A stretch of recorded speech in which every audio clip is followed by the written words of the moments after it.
η συνέντευξη με τον κοινωνιολόγο Ανδρέα Παναγιώτου.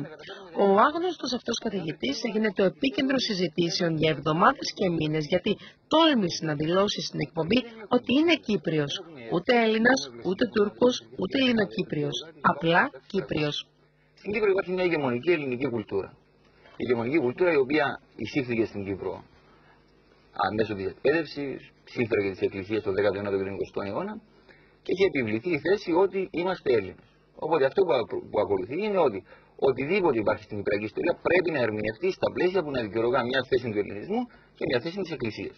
Η Κυπριακή ταυτότητα είναι μια πολιτιστική ταυτότητα που θα προσδιοριστεί πέρα από τα έθνη. Θα είναι μια συνθετική ταυτότητα.